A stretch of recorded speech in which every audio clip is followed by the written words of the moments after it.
Hello everyone, welcome to our channel অঙ্ক চর্চা। BEd first সেমিস্টারের আজকে যে কোর্সের সাজেশনটা নিয়ে আমরা আলোচনা করব সেটা হলো কোর্স কোড 1.1.2 এর ফার্স্ট হাফ। এর আগে আমরা দিয়েছিলাম কোর্স কোড 1.1.1 এর ফার্স্ট হাফ এবং 1.1.1 এর সেকেন্ড হাফ। আজকে আমি আবার দিচ্ছি কোর্স 1.1.2 এর ফার্স্ট হাফ, ঠিক আছে। এবং এটা কিন্তু 2026-এর সাজেশন, অর্থাৎ যাদের সেশন 2025 to 2027, এটা কিন্তু তাদের জন্য।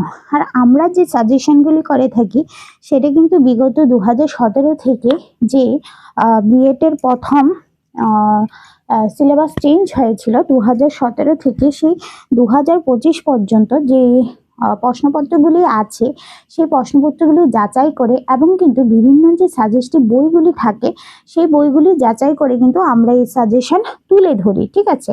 এবার অনেকেই আমাদের ফোন করে জিজ্ঞেস করে কত পার্সেন্ট কমন পড়বে। দেখো, তোমরা ফার্স্ট সেমিস্টার বলে বুঝতে পারছো না, যারা এখন সেকেন্ড সেমিস্টার দিয়ে গেছে, থার্ড সেমিস্টার দেবে, বা যারা প্রতি বছর আমাদের থেকে নোট নেয় তারা জানে যে আমাদের নোট থেকে প্রায় 99% কমন পড়ে যদি তুমি পুরোটা যে সাজেশন কমপ্লিট করে যাও। এবার অনেকে কি করে এই সাজেশনটা থেকে আবার নিজের মতো করে সাজেশন বানায়, তো সেই ক্ষেত্রে ওরা কম নাম্বার পায়। তো যে সাজেশনটা আমি দিচ্ছি সবটা সাজেশন যদি পুরো পড়ে যাও তখনই তুমি 100-99% কমন পাবে। আমরা যে আজকে ধরে সাজেশন দিচ্ছি এটা না, কিন্তু আমরা বিগত 6-7 বছর ধরে কিন্তু সাজেশন দিচ্ছি বিএড এর, এবং এই সাজেশন পড়লে আর কোনো বই কিন্তু পড়তে হবে না। এবার অনেকে মনে করে যে আরো কিছু পড়ে যাবে, তাহলে এটা তোমার ইচ্ছা, তুমি নোটগুলি কমপ্লিট করে তারপর তুমি টেক্সট বইগুলি একটু দেখে নিতে পারো, ঠিক আছে।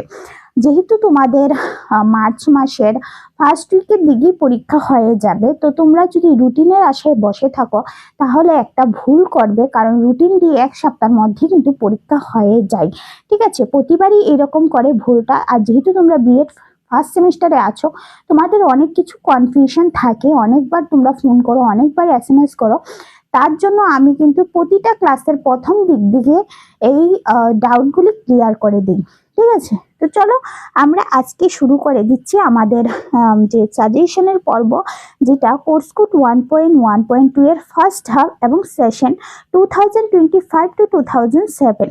এবার এই সাজেশনটা তোমরা যদি অতি স্বল্প মূল্যে পেতে চাও তাহলে স্ক্রিনে দেওয়া নাম্বারে যোগাযোগ করবে, যেটা শুধুমাত্র তোমরা হোয়াটসঅ্যাপে যোগাযোগ করতে পারবে, এই নাম্বারে ফোন ঢুকবে না। নাম্বারটা সেভ করবে, একটু ওয়েট করবে, অনেক সময় নেটওয়ার্কের কারণে শো করে না, একটু ওয়েট করবে, দেন কিন্তু হোয়াটসঅ্যাপে এসএমএস করবে, আমি অবশ্যই তোমাদের রিপ্লাই করব।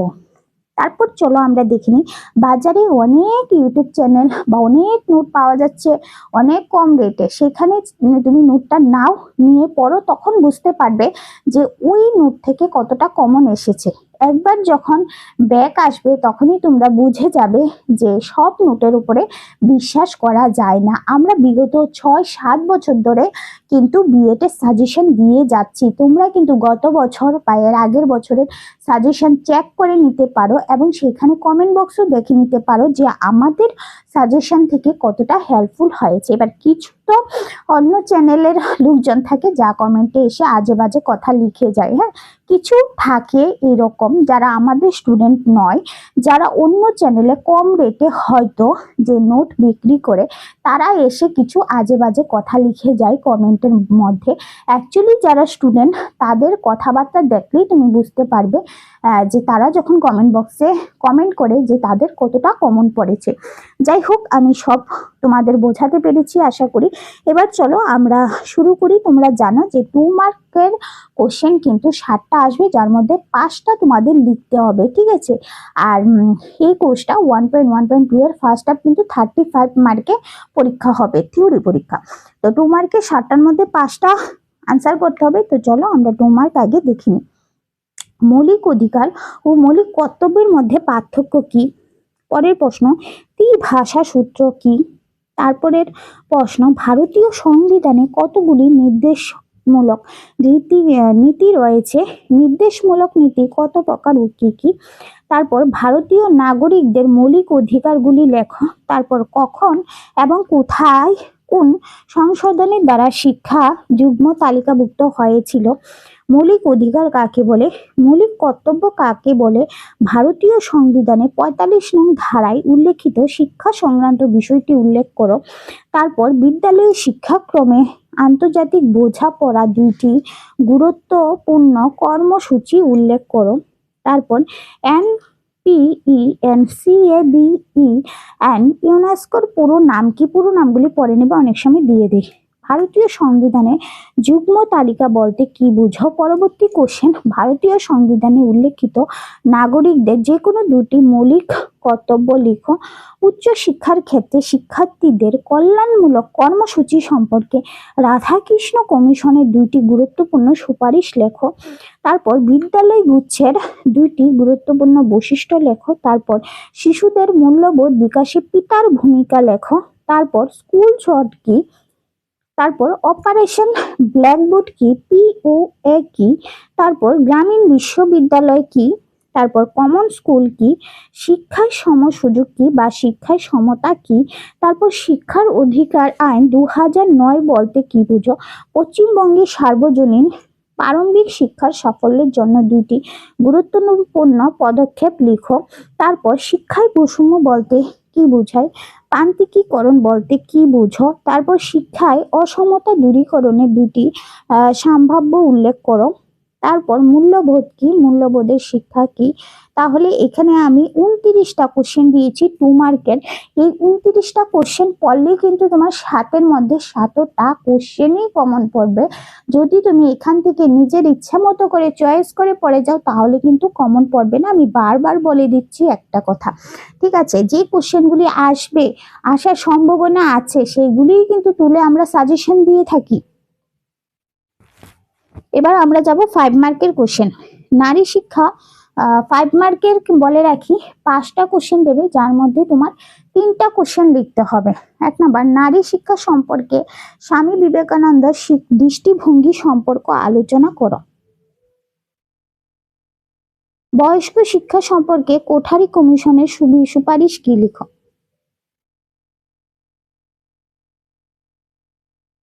তারপর কোঠারি কমিশনের 1964 থেকে 1966 মাধ্যমিক শিক্ষা কাঠামো পুনর্বিন্যাস সহ মোদালিয়ার কমিশনের 1952 থেকে 1953 মাধ্যমিক শিক্ষা পাঠ্যক্রম আলোচনা করো।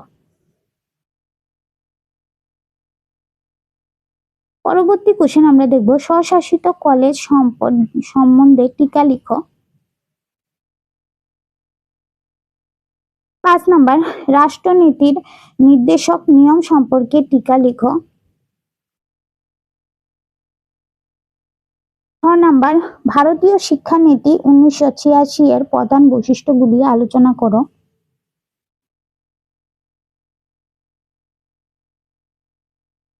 7 নাম্বার, সংস্কৃতি কিভাবে শিক্ষার সঙ্গে যুক্ত। 8 নাম্বার, শিক্ষায় অসমতার কারণগুলি লেখো।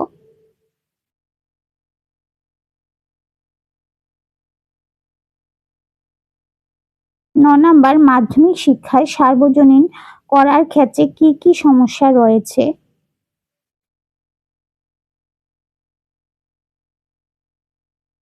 তাহলে কিন্তু আমি 5 মার্কে শুধুমাত্র 9টা কোশ্চেন দিয়েছি। এই 9টা কোশ্চেন পড়ে গেলেই কিন্তু তোমার যে 5টা কোশ্চেন কমন পড়বে এবং এই 5টা কোশ্চেনের মধ্যে যে কোনো 3টা তুমি লিখে নিতে পারবে। এবার চলো আমরা যাচ্ছি 10 মার্কে। 10 মার্কে 2টা কোশ্চেন আসে, যার মধ্যে একটা লিখতে হয়। তো চলো ফার্স্ট অফ অল দেখি, শিক্ষায় অসমতা, বৈষম্যতা ও প্রান্তিকীকরণের কারণগুলি লিখো এবং এর সমাধানগুলিও আলোচনা করো। অনেক কষ্ট করে দেখো সাজেশনগুলি রেডি করি তোমাদের জন্য। তোমরা যদি ভালো নাম্বার পাও তাতেই কিন্তু আমরা খুশি। আর আমরা আমাদের শুধু পারিশ্রমিকটা নেই, যে পরিশ্রম করে আমরা এই সাজেশনগুলি রেডি করি। 2 নাম্বার, জনশিক্ষা, নারী শিক্ষা, কারিগরি শিক্ষা, বৃত্তি শিক্ষা সম্পর্কে স্বামী বিবেকানন্দের চিন্তা ধারণা সম্পর্কে আলোচনা করো। যে স্বামী বিবেকানন্দ এমন একটা কোশ্চেন যেটা প্রতিবার পরীক্ষার মধ্যে আসে, একটা না একটা কিছু আসে, কারণ স্বামী বিবেকানন্দ অনেক কিছু করেছে যে আমাদের সমাজের জন্য। তারপর 3 নাম্বার, বিদ্যালয় পাঠ্যক্রমের মূল্যবোধ গঠনে গুরুত্বপূর্ণ কর্মসূচি উল্লেখ করো। তারপর শিক্ষার সমসুযোগ অন্তরায়গুলি কি কি, শিক্ষার সমসুযোগের সমস্যাগুলির সমাধান আলোচনা করো।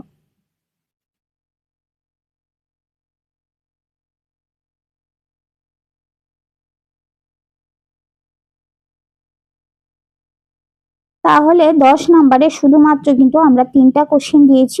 এই 3টা কোশ্চেন পরে গেলে কিন্তু 2টা কোশ্চেনে কমন পড়বে, কারণ আমরা যেই সাজেশনটা দিই না, বিগত অনেক বছরের সাজেশন, কিন্তু অনেক বছরের যে নোটগুলি থাকে, মানে পরীক্ষায় যে প্রশ্নগুলি আসে সেইগুলি যাচাই করে দেখি যে এবার কি কোশ্চেন আসতে পারে বা কোন কোশ্চেনটা আসার সম্ভাবনা থাকে।